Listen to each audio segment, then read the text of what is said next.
إلا وأنتم مسلمون. يا أيها الناس اتقوا ربكم الذي خلقكم من نفس واحدة وخلق منها زوجها وبث منهما رجالا كثيرا ونساء واتقوا الله الذي تساءلون به والأرحام إن الله كان عليكم رقيبا. يا أيها الذين آمنوا اتقوا الله وقولوا قولا سديدا يصلح لكم أعمالكم ويغفر لكم ذنوبكم ومن يطع الله ورسوله فقد فاز فوزا عظيما. أما بعد فإن أصدق الكلام كلام الله وخير الهدي هدي محمد صلى الله عليه وسلم وشر الأمور محدثاتها وكل محدثة بدعة وكل بدعة ضلالة وكل ضلالة في النار. I want to share with you two separate incidents I was involved in. At one day we were in the masjid, me and another brother and the muaddin of the masjid, and they started talking about the Quran. And then the muaddin, he's a man, he's in maybe early 80s, if not more. He said a statement that still I cannot take it off my mind. He said to my friend, he said, you know, I wish that I can be in the masjid library and stay up the entire night with a big glass of tea and opening, books of tafsir of the Quran and just, indulge myself in the meanings of the Quran. Stay up all night, going from one book of tafsir to another book of tafsir, and throughout that night itself. To me, when I heard that, it sounded as if it was odd. At this day and age, there are people whom they speak passionately about Quran, and I always thought that this was an era that has finished. And you can imagine, the way he spoke about it, and the energy he had inside of him of staying up all night, locked up in the library, going from book to another book, and reading pieces and parts of the Quran. It's beyond anything. This remained in my mind. 2 weeks ago, I was with a good friend of mine. We went to, after Fajr, there are some restaurants that they open up after Fajr immediately. Apparently, most of these restaurants, they put Quran because maybe it's part of the culture or something, because it's an opening of the day, so as people are eating, there is some Quran there. I was chatting with my friend, and as I paused to maybe look at my wallet or something like that, he immediately picked up the Quran he was hearing in the restaurant itself and continued to finish the verse with the Sheikh who was reading the Quran. And that put a question on myself: how come he picked up the signal and I did not? How come as I walked into the restaurant talking to him, I had no clue that there was Quran being read, and he was also talking to me. The minute I stopped, he got connected, I did not connect. Let me read to you what Imam Ibn Qayyim says. He says, when hearing or listening to Quran, people are three types. A person who has a dead heart, not the pumping muscle. Heart, this means the faith inside him is dead. Insensitive, has no clue what is being read in front of him once it is listened to. The second type is a person who has a lively heart, yet he is not prepared to listen to the verse of the Quran that is being read. Either he did not hear it, or because his mind and heart is busy with another matter that is not related to the Quran that is around him.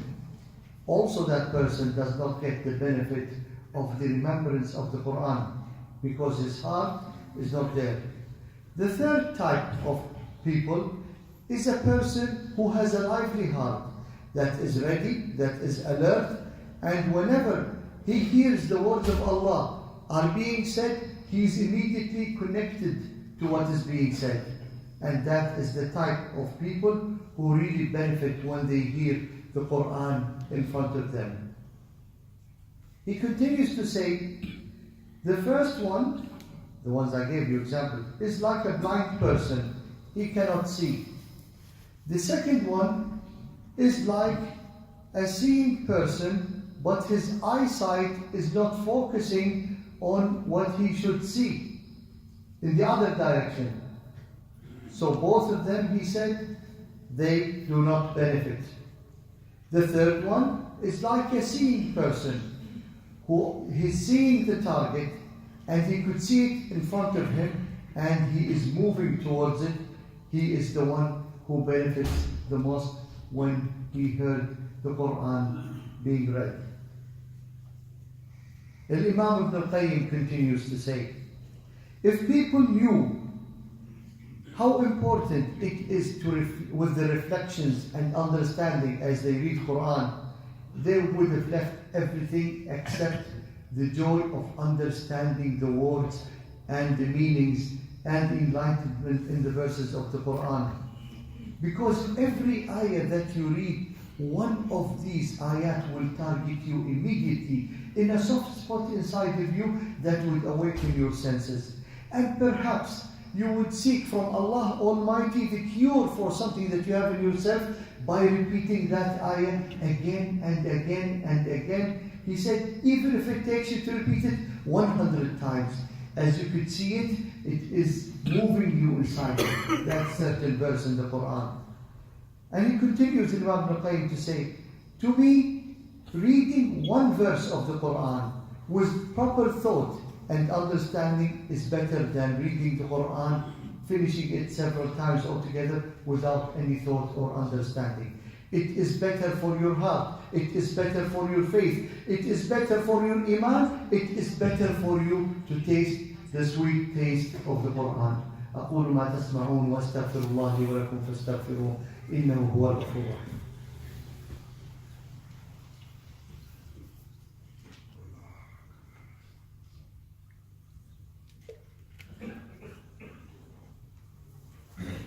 الحمد لله رب العالمين والصلاة والسلام على أشرف المرسلين سيدنا محمد وعلى آله وأصحابه ومن تبعهم بإحسان إلى يوم الدين. Factors, these are 5 principles I will mention now that will help you to reach that sensitivity level and not to fall into what I mentioned to you before, being unaware or there is no reflection between you and the Quran that is around you. The first principle is that to glorify Allah Almighty and the word of Allah Almighty. The best principle for you to be affected by the Quran is to know the glory of the Quran. And that is when you read from the seerah of the Prophet Muhammad ﷺ and the Sahaba and the forefathers of Islam, when they speak about how much the Quran is important to them, this will raise the awareness to you how important Quran is to their lives and to your life. Imam Ibn Qudama, he says, he died in the year 742 Hijri. He says, let that be known. When you read the Quran, these are not the words of human beings. Let that be known, the person who reads the Quran, to know the glory of the speaker in the Quran, that is Allah Almighty, is talking to you directly. And let him be known that these commands are from Allah Almighty, and he should reflect and understand the commands that he reads from Allah. Al-Harith al-Muhasibi, another scholar, he said, once you glorify Allah Almighty, the words of Allah will be glorified as you read them. And afterwards, you will have the joy and the experience and the pleasure and the love and the beauty of hearing the words of Allah Almighty and enjoying the meanings of the words of Allah.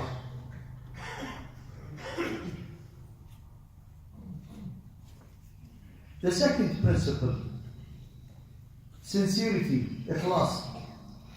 Imam al-Khazin said, In order to unlock that type of relationship between you and the Quran, seeking the glory of the Quran in yourself, you have to be sincere in front of Allah Almighty, that your mind and heart is set to understand and prepare at the time when reading it. And that requires that your stomach is not filled with food. And that requires that your food and your source of income is halal. And that requires that you sincerely in your heart, you want to ask Allah Almighty the benefit of the Quran that you hear and that you read. The third principle is dua. It is a key principle that opens up the benefits of the Quran as you read it or as you hear it. Ask Allah Almighty in your prayer, in your dua, in your supplication, to give you the pleasure of living with the verses of the Quran, and to make it easier for you to understand and react, and the reaction between you and the Quran, with the words of the Quran and the meanings of the Quran. And ask Allah Almighty that to make the Quran heaven in your heart, that you can feel it in yourself. He continues, Imam Ibn Qayyim says, some people, they are good asking Allah about worldly things in their daily life, but they are not good enough in asking Allah Almighty to have the Quran open up inside their faith and inside the meanings in their heart. As much as you insist and persist in asking Allah for money, for the house, for a wife, for a land, for a child, and the sense of temperature you have in asking Allah, the same type of temperature should be, and insistence and persistence in asking Allah the hidayah and the glory of the Quran. Same level of heat and temperature and seriousness should take place.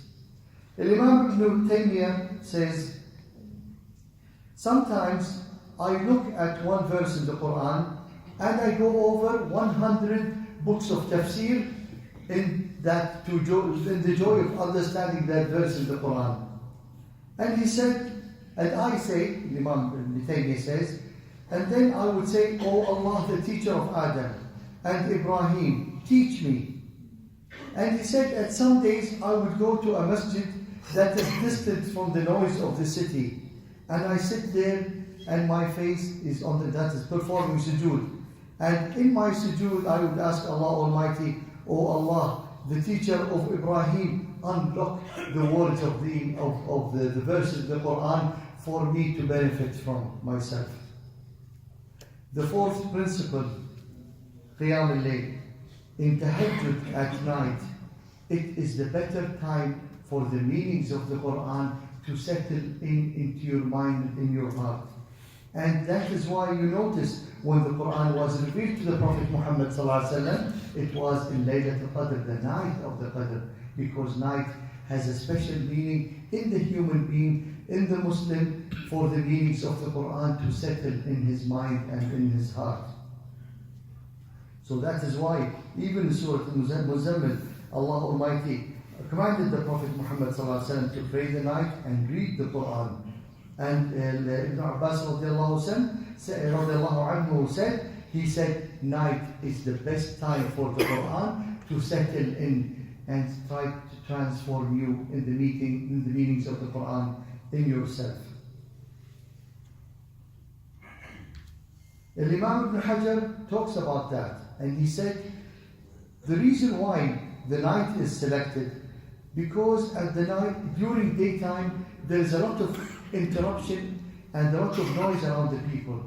Therefore, your comprehensions of the meanings of the Quran are not as settled and clear during the night when things quiet down and things are settled. Therefore, the meanings of the Quran take their place in your mind and in your soul.